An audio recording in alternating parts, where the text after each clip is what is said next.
क्या पाकिस्तान डिफ़ॉल्ट करने जा रहा है?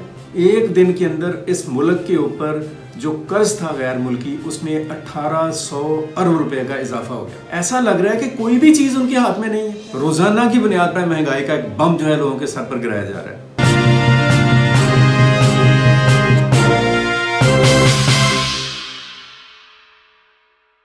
अस्सलाम वालेकुम व्यूवर्स, मैं हूं अशरफ सुहेल और आप देख रहे हैं अशरफ सुहेल ऑफिशियल। मेरी टीम, मेरे मुआवनीन हाशिम ज़हीर और अब्दुल मुक़द्दम कामरान एज़ यूजुअल अपने काम पे हैं सोशल मीडिया वर्क के ऊपर। आज एक बहुत बड़ी परेशानी की बात है और क्वेश्चन पैदा हुआ है, सवाल दोबारा से उभरा है लोगों के ज़हनों में, एक ख़दशा पैदा हुआ है कि क्या पाकिस्तान डिफ़ॉल्ट करने जा रहा है? क्या पाकिस्तान के अवाम जौन से हैं वो मज़ीद बद से बदतर हालात का शिकार होने जा रहे हैं?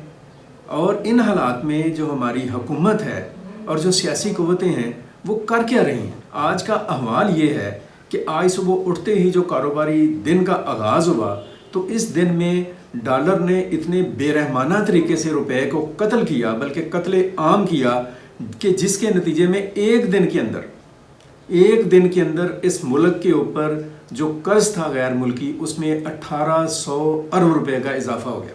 मतलब ये कि डॉलर की कीमत जौन सी थी एक दिन में 18 रुपये 98 पैसे बढ़ गई, और इसके मुकाबले में जो रुपया है उसकी कमज़ोरी इतनी ज़्यादा, वो कमज़ोर देखा गया कि डॉलर की जो कदर है वो 285 रुपये 9 पैसे तक जा पहुँची।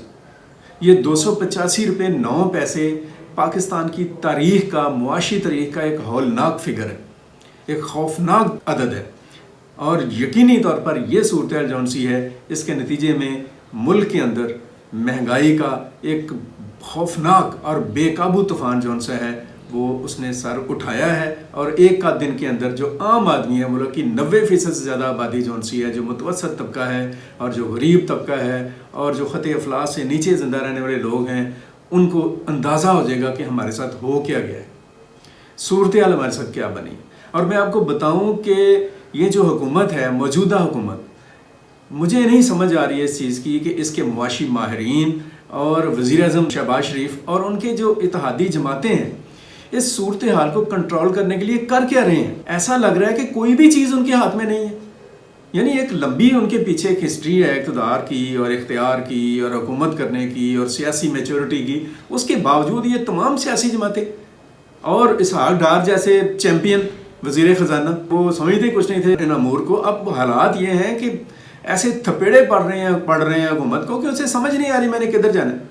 11 महीने के अंदर, मैं आपको बात देता हूँ, 11 महीने के अंदर 14,000 अरब रुपए का कर्ज बग़ैर कुछ लिए दिए बढ़ गया है, सिर्फ इस वजह से कि डॉलर के मुकाबले में रुपया 110 रुपये कम हुआ है। 62% डी वैल्यू हुआ है रुपया। आप सोचें कि जिस बंदे की जो इनकम थी एक साल पहले 1 लाख रुपया, वो माइनस में चला गया, उसके पैसे ही रद्दी हो गए हैं, उसको समझ नहीं आ रही वो क्या करे।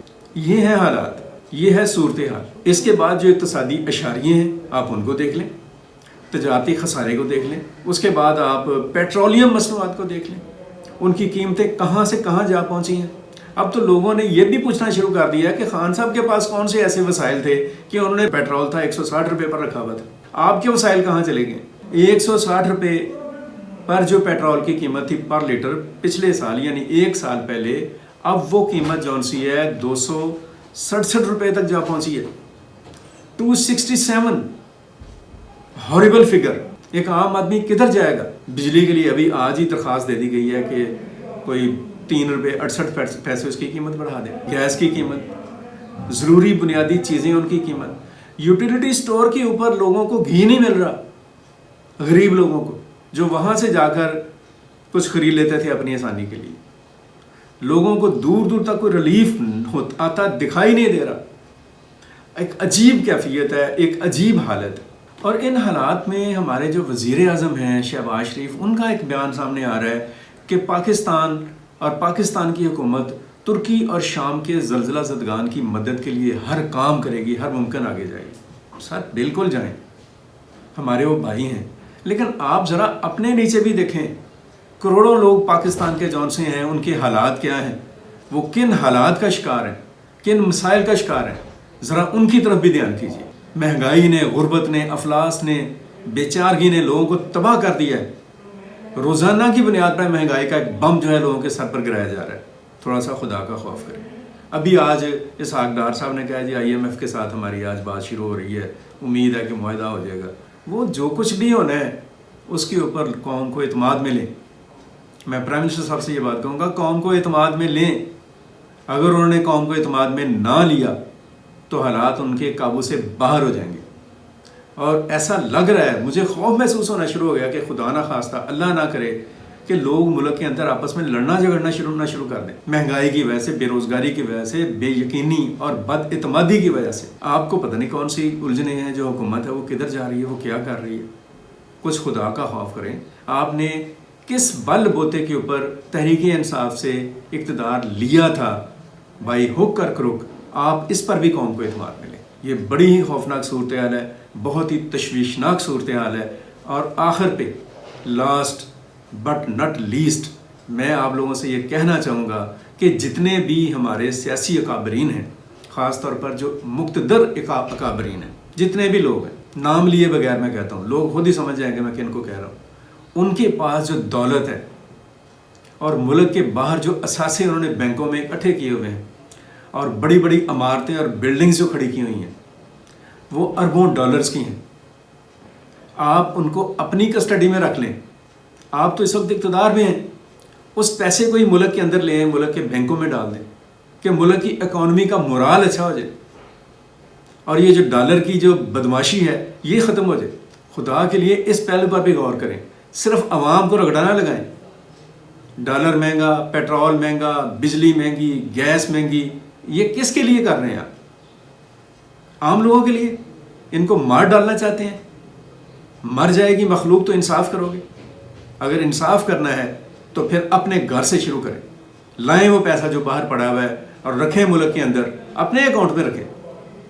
آپ واپس لے لیجئے گا، اس سے ڈبل کر کے واپس لے لیجئے گا. آپ کو طریقے ہی بڑے آتے ہیں. لیکن ابھی ملک کو ضرورت ہے، ملک کی اکانومی کو ضرورت ہے، اقتصادیات کو ضرورت ہے. اس ضرورت کو اور ضرورت کی آواز کو اگر آپ نے نہ سنا تو پھر میں بہت درد دل سے کہہ رہا ہوں کہ تمہاری داستان تک بھی نہ ہوگی داستان میں. حالات بہت خراب ہیں. اس کے اوپر سوچیں اور سمجھیں اور اس کی بنیاد پر فیصلہ کریں.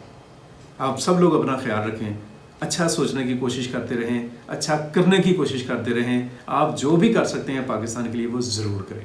مجھے دیجیے اجازت. اب ہوگی آپ سے بات اگلے ولاگ میں. تب تک کے لیے اللہ حافظ. پاکستان زندہ باد.